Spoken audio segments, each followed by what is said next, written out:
Hey guys, welcome back to Tech Insights with Dylan White. It is Tuesday, November 5th. I want to say that it is election day here in the United States. Um, it's day, I want to say 18 of 100 of our consistency challenge. And I just want to take the time and just talk.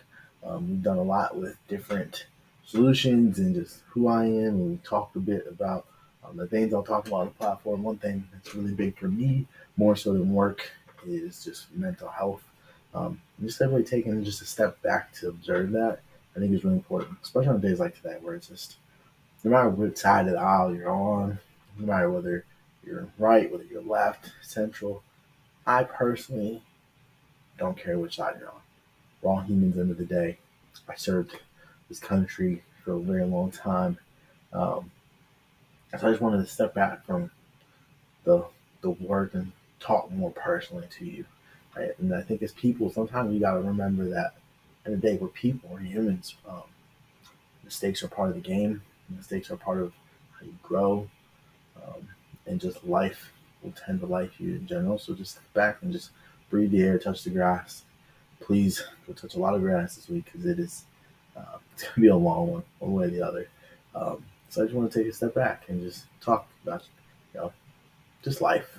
Um, so a little bit about what's going on for me at least the past month. We kind of the consistency challenge aside, why I started it uh, mainly was just as a challenge to myself, frankly, is that I could keep going and be resilient to whatever happens, right? Whether it was being sick, whether it was being down and out, having kids sick. I wanted to be able to spend the time, spend the moments with you guys, even if it was just 5 or 10 minutes. Um, I've been fortunate enough to where have been lucky to create some really good content. I thought, start, challenging some other muscles and research and see how to do certain things. Because again, the content thing to me is new, good at the labs, and I can demo with the best of them. But building content that I think you guys would want is really important to me. Helping people get into this world that I love, at least, is important to me. Um, so that's big. So that's kind of why I started this whole challenge. But for me, it's more about the resilience and the grit to do it. I'm also going to, when the turn of the new year starts, I'm also going to start really honing in on just being healthier. Um, Personally, done a really bad job, right? I'm over here drinking a beer right now, and it's almost midnight, which probably isn't healthy, even just being awake at this time. So, I need a big focus as I turn the page for 2025 is going to be really putting my health first, right? Up there with making sure that my family stays healthy, right? Getting family walks, family dinners every night, um, get the kids to bed before 9 o'clock. Not going to happen, but we're going to try. Um, so just being really focused on just really key elements and realizing what that is. I do think making content is something that I'm more passionate about, especially Microsoft content. Like I actually enjoy it a lot. Um, so if you guys have ideas for stuff, please don't hesitate to let me know, whether it's on LinkedIn, whether it's on YouTube, whatever, just Twitter. I don't care. Just get the content to me. Something else I'm very passionate about is a business venture with a good friend of mine, Shaniqua Burks, which is called Path, which is a pre-sales advisory and technical hub. I'm super excited about all the good things we're doing there, helping other people find their way in this tech sales world that I love. She loves. She started the mission, and it's been incredible for just me having something else outside of work to focus on and put the energy into. Um, so stay tuned for some really good updates. Actually, all we're going to talk about tomorrow. I'm going to do another demo until probably Friday. Um, the next few days, we're going to talk all about Path and how Path is really helping move the needle forward for the tech sales world. And so, for me, talking to you guys just about the months behind, it really was just learning more about myself and why I wanted to do this, but then also the group of Path and getting to talk to you guys about what Path is, which will be all about tomorrow for 15 minutes, just dive in deep about what it is. Um, but today, just want to take 10 minutes and just talk. So for me, telling you guys why I started is hugely important. So I gave you guys kind of the 4 reasons, but then telling you guys, what's coming up ahead. I also love those videos, just what you got done, what keeps my head kind of in the game. For me, big things at work really are being consistent to the team, um, starting to be more vocal as a leader, I think it's really important to flex certain muscles, and I think as a leader, I'm big on just, hey, I don't play the blame game. Let's all communicate. No one's fault. If something wrong happens, let's just fix it. Um, I think that goes back to just being in the military. Right? There's not enough time to blame somebody when life's made a mistake. Right? Obviously, in our commercial world, stakes aren't life and death, but the stakes are still stakes at the end of the day. And I think it's important to just accept whatever role there is, and I think as a leader, it's accept the fall on the chin and just keep moving so you can avoid it the next time. That's one thing.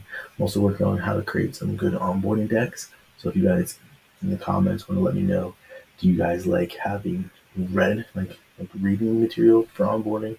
Are you guys more like video and like click off people? Do you guys like a mix video? Like you guys want like shadow? Those are all cool things I really want to know. Like what makes a good onboarding experience. And then on top of that, if you guys are any of you out there are QRadar engineers or really well versed in Microsoft Sentinel, I want to hear from you. We have a couple of roles opening up, especially on the QRadar side with Sentinel experience. Probably 2 or 3 roles are going to open up around that. Then from the Sentinel side, if you want to get into pre-sales and you have Microsoft Sentinel, Microsoft Defender experience, I would love to hear from you. Definitely opportunities there for growth. So obviously writing job descriptions, customer service is going to come up, and sales ops, all the good fun stuff for 2025. I'm super excited about just getting to talk to the business about growth, how we can stay ahead of the curve and just scale. What that means, what success means. I think the more you go up in words of business, the more you, especially a smaller organization, like you start to realize how important you are in the mold, and it's just very important that everybody clicks in the same path.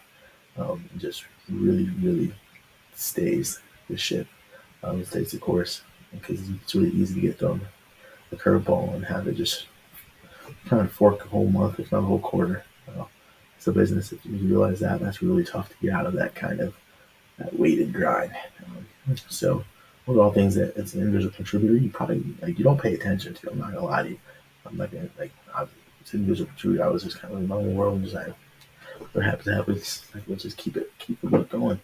Um, but the more you're a leader in forefront, and like you're seeing the bigger picture, the big umbrella is always down. It's like, oof, you got to get ahead of this because of steamroll ship. Okay, um, so that's that part. And so, kind of what's to come is really as we get like quarter 4 is like settled. Like, we're working on quarter 1 initiatives already. So for me, it's really getting whatever we can pull from quarter 4, make sure it sticks, and getting the game pulled up into quarter 4, pulled up. But then it's just working on what we can do operationally to stay better. Can we templatize anything? Can we get our proof of values better? Can we get proof of concepts written down? Can we get our PowerPoint templates redone? Like, what can we do from an automation standpoint? We're figuring all of our metrics right now. So, these sales engineers out there, I'm not bashful to say at all. It's the first time leader in this space. I've done a lot of podcasts listening. If you guys have any tools, metrics out there that you should track, I'd love to hear from you. Drop a line. I'd love to send you DoorDash code and just chop it up for 15, 30 minutes and hear how you um, give back to the org and grow, right? I really want to shift the conversation from being a cost center to being a forefront and revenue and growth driver for the organization. I think we are, right? I think um, not being facetious or anything, but I think 90% of the wins right now as an organization are technical wins, um, which is great, but it's very draining as an organization. So I want to make it at least quicker, right? So even if it's a technical win, it's because we provide the right documentation at the right time, or we provided the right nugget at the right time. So I really want to get our emphasis on being quicker to the value prop. So that being said, what else about life? Anniversary weekend was great. Anniversary week's great. My oldest daughter's birthday was fantastic. I was in the Charlotte area. There's a really cool kids water park. I'll drop in the comments for you guys. Sounds fun. I just wanted to, again, take 10 minutes, spend with you guys. Again, tomorrow and Thursday, we're going to talk everything pre-sales advisory technical hub, how you guys can grow your career in tech sales. As always, thank you for spending the gift of today. Take a little breather from whatever history you have. As always, tomorrow's a mystery. Let's worry about it then, but let's go touch some grass. And thank you guys for being here and being with me every step of the way. So until tomorrow, peace, love, peace. See you guys.